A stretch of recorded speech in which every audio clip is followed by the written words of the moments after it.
Okay, so recently I've been thinking about selling my 2-Rock Classic Reverb Signature.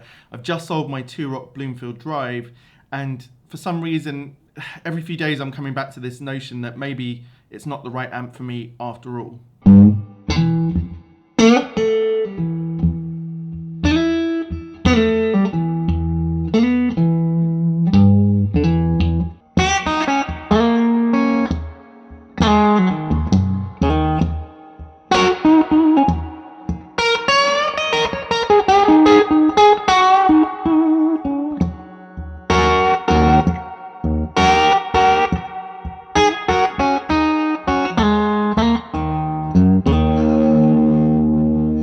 Now, experience tells me that as soon as you start having these thoughts, it's probably the end of the time for that piece of gear. But in this case, if I sell this, I won't have a 2-Rock amp at all, which for several reasons, is not exactly what I wanted. I like having the 2-Rock because of the way it sounds, obviously, but also for the channel, it's really useful, and it's good to put out content for because that's how I've grown my channel, is based around these 2-Rocks and a few other amps. So if I get rid of that, is that a problem?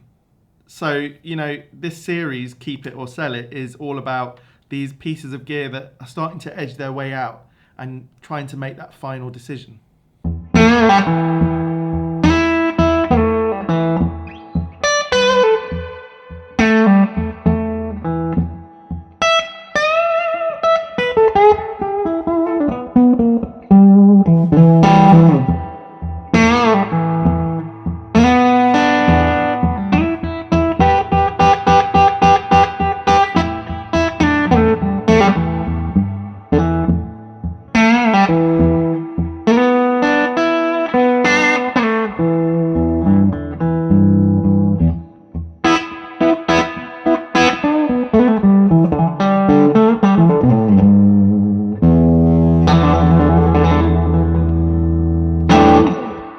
So what is the main reason why I'd want to sell this? Well, I think there's a couple of reasons. Most of my playing has now edged towards British style amps. I've fallen in love with this Rift Ainsley Lister amp.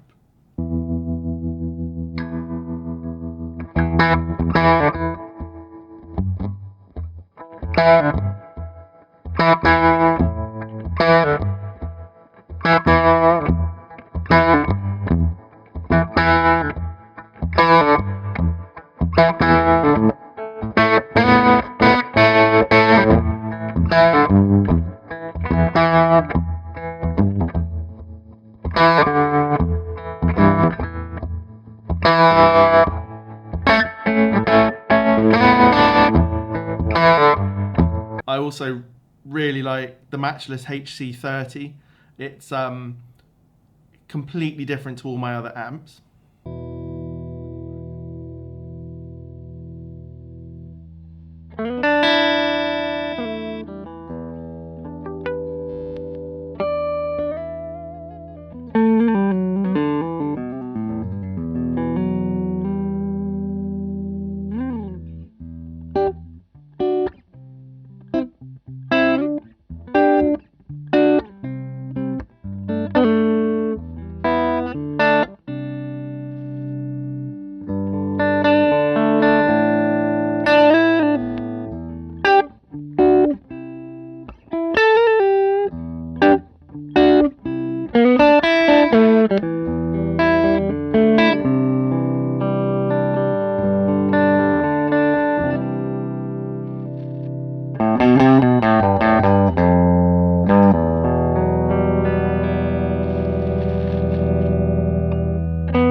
And for my American voiced amps, I now have the Bartel Roseland, which, although very different from the classic Reverb signature, puts me in the same ballpark.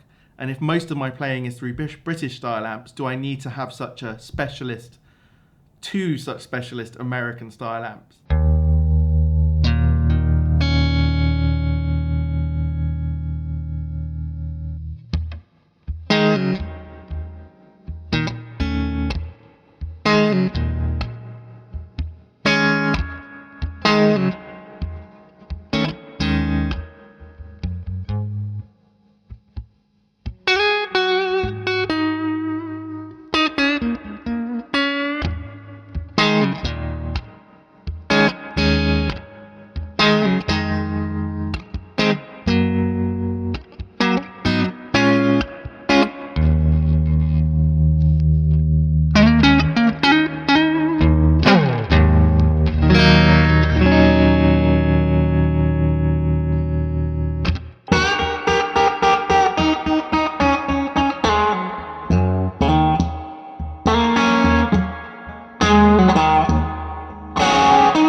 Now the Bartel Roseland is more of a tweed style amp. It can, it's got settings that make it scoop more like a Fender, a blackface Fender amp.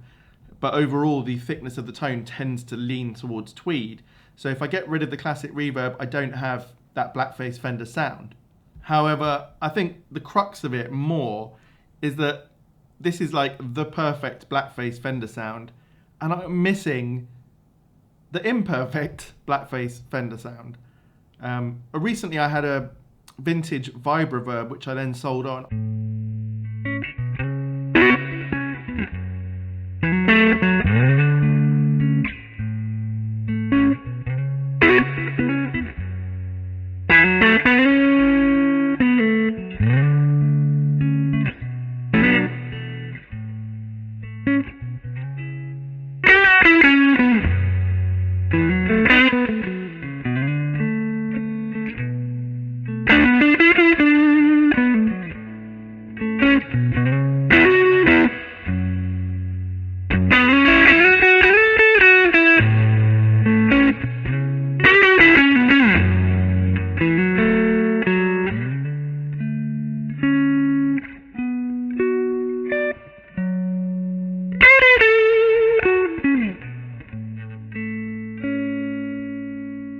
I sold it on because I wasn't playing it all the time, because here's the thing with vintage amps, they're temperamental, they're noisy, they're loud, they tend to be best in one or two places, not always great with pedals, so I moved it on because there was £4,000 sitting in this amp and I used it to buy a guitar.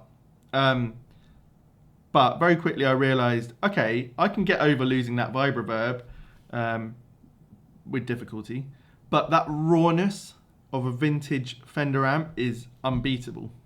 So where do I go from here? Well, look, in an ideal world, I'd just keep the 2-rock and buy a vintage amp. But I've got some plans for this year whereby I want to end the year with something pretty special. I mean, I say that, every time I say that, it elevates. Obviously, in recent times, I've done a lot of very lucky and special things with all the new guitars that I've recently bought. But I'm working towards something else, and this series, Sell It or Keep It, is really going to culminate in something at the end, let's say. Now, that's probably 7-8 months away, but if I keep the 2-rock in the background and barely use it, then that's not worth it to me. I instinctively plug into the Rift. I also instinctively plug into the Bartel. Sometimes when I want something different, I plug into the Matchless and nothing else can give me that. But really all the other amps I have are at the moment not fulfilling any purpose, so I'll probably just sell all of them. And then I want to find one perfect for me vintage amp, which will cost probably just over half of what the 2-rock will sell for. And then I'll be left with some money to take this further forward. So how I want to finish this video this time is I've got another video coming out in the next couple of days. I've got the 40-watt classic reverb, but I've also at the moment been loaned a 100-watt version that I'm playing around with. I'm doing a video comparing the two, And at the end of that one, I'm going to explain really what my next step is. Having tried the 100 watt, what does that make me feel about it? Does it give me more of what I want or less of what I want? But ultimately, here's the thing. The 2-Rock Classic Reverb is such a perfect amp. And, I don't want anyone to take this the wrong way.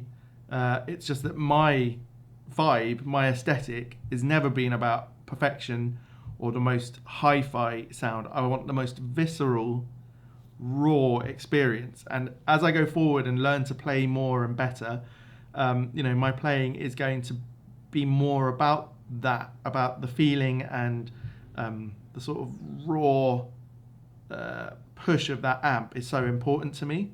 And one of my favorite channels is that Emerald City Guitars, I think it's called, where they have some of the best demo players like Aaron Hebert and other players like that. Check it out if you don't. And they tend to play through a Silverface Vibrolux, and it just sounds great to me. And so maybe that's more of what I'm aiming for, just that raw Fender sound, mic'd up really well. So keep it or sell it. In this case, I am going to sell this 2-Rock. I've been umming and ahhing and everything. And who knows, in several years' time, I could well pick up another one. I have to see where all of this takes me. Where is my journey leading me towards? I don't know. As a live player, I would probably want to take the Rift amp and a vintage Fender amp along with me, which funnily enough is what Ainsley Lister himself, the guy whose signature amp that Rift is, that's what he does. He has vintage Fender amps paired with his Rift amp, and to me that's just such a cool sound.